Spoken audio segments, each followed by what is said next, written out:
Today I'm here to talk with you all about the SMAS layer. Chatting with Dr. B, plastic surgeon. Hello, I am Dr. Chatpong Satrasathit, a member of the Society of Plastic and Reconstructive Surgeons of Thailand.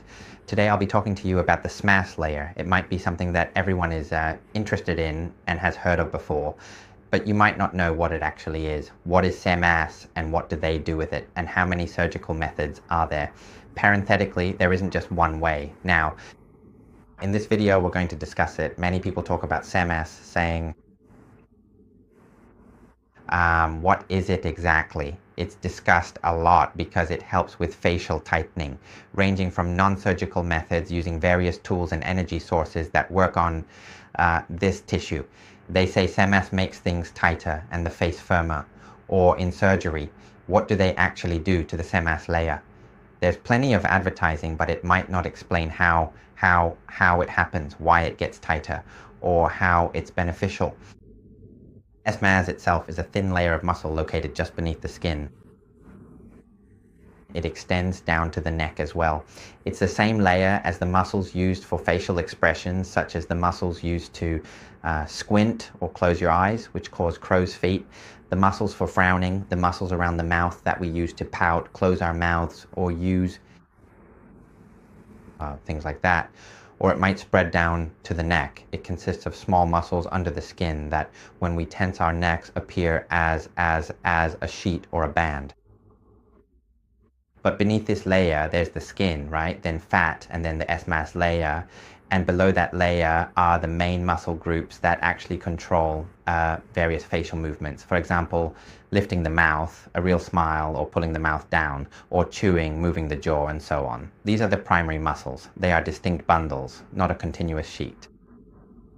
So if we're talking about SMAS, it's a thin layer of muscle tissue under the skin, the layer with muscles for squinting, pouting, or tensing the neck. But then there's a membrane connecting them, forming a sheet across the whole face. Therefore, this is the part we can pull and tighten. But the main muscles underneath are primary muscles with their own specific functions. So we wouldn't really do anything to them, like surgery, stitching, or pulling, cutting, or tethering them. That's not possible anymore, because it would cause them to lose function or make the muscles, well, deformed or even die, and the face would become distorted. Now, as we get older, this muscle layer acts like a wrapping sheet, similar to the membrane around the eye that holds fat. When we age and see eye bags, it's because that membrane has sagged. This SMAS muscle layer also sags along with it.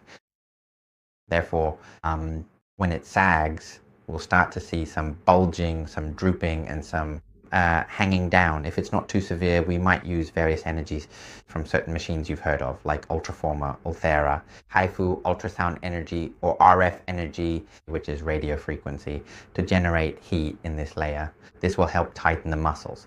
Now, if there isn't much distance, or much distance of sagging, it might still be somewhat effective. But as we get older, it starts to sag like skin that's truly sagging or has excess distance. We might need to rely on surgery to pull or truly tighten it. That's the facelift surgery for various parts, where we usually go down to this muscle layer as well. Especially for the mid-face, down to the lower face and the neck, we'll be focusing here, go and be able to perform surgery on this layer. But if it's a facelift specifically for the upper part, like a mini lift, it would involve the brow lifting muscles and the temporal muscles. This area isn't the SMAS, these are the main muscles, which we can't surgically suture. But if we go down to the lower layer, from below the cheekbones down to the jawline and the neck, this is where the SMAS spreads out as a sheet connecting across the face. So we can do something with that. Now, what does the doctor do with it? In a facelift, we dissect the skin from the underlying layer, right? Separating it from this layer, the skin and fat are detached. Once we reach this layer, there are three main ways to handle it. The first method is called plication. Plication is just suturing, folding it together. Similarly, nothing is dissected. We just use a thread to suture there and tie it together, much like tying a shoelace. It might be sutured at specific points, just tied up. The advantage is that it's easy without the risk of dissecting into nerves, as the facial nerves are located right beneath this layer.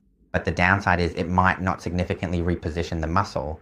It's not a lift, but rather tightening or shortening the distance. However, if the suturing is poor, too wide or too deep, it can still hit the nerves, which might result in constriction, potentially causing pain, or even nerve weakness.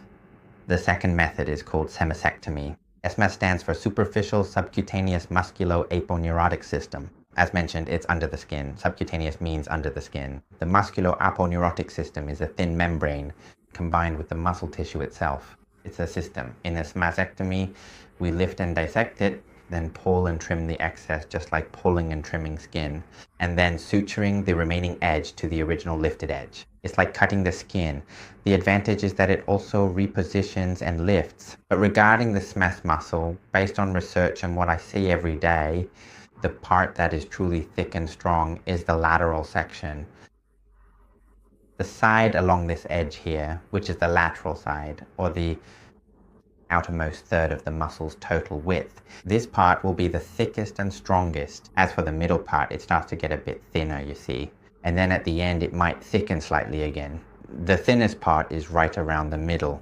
Now, if we perform a SMAsectomy, which involves lifting and cutting away the excess, it will result in the strong part being removed. So when we suture, this is just my personal opinion, performing a semasectomy isn't wrong. However, suturing the remaining portion involves the thinner part of the muscle. This causes the tension or pulling force to decrease. It prevents achieving a fully tight and firm result.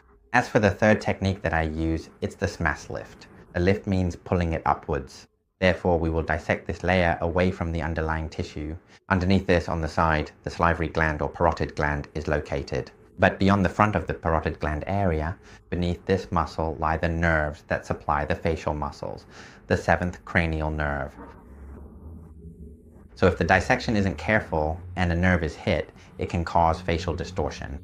Therefore, it must be visualized clearly to avoid damaging these nerves. This requires significant expertise in dissection, but with a SMAS lift, we lift and pull it up, and we reposition it from where it was and might suture it further back, anchoring it to the fascia or the strong tissue at the back of the neck. At the top, we anchor it to the strong fascia, covering the temple muscle itself. This allows us to preserve the strong part of the lateral muscle, and the resulting tension will be quite firm. It also lets us wrap and support bulging areas of the lower face, like the salivary glands, or perhaps sagging tissue here. It truly creates a tightening upward support. This is the technique I use. I choose to perform the SMAS lift, but let me say first that plication and semasectomy are standard, viable methods. It depends on each surgeon's preference and experience. No doctor is wrong. I'm just sharing my personal choice of method. But the SMAS lift technique, well, it can be a bit difficult. It requires extensive dissection, and one must be extremely careful about the nerves. So you can see that a SMAS lift can be done in several ways, but I'm not saying that any one way is the only correct way. This will provide useful information for all my patients and friends. So when I mention SMAS, we can discuss which method is used and how it's suitable for you. This is another topic I've gone into detail on, and these are all standard surgical procedures. This way, everyone can be well informed about the procedures they're considering. If you have any questions or comments, feel free to send them in, and I'll see you next time. I hope this video was helpful. Please remember to like, share, and subscribe. Thank you, and I look forward to seeing you again. Goodbye. Talk with Dr. B Plastic Surgery.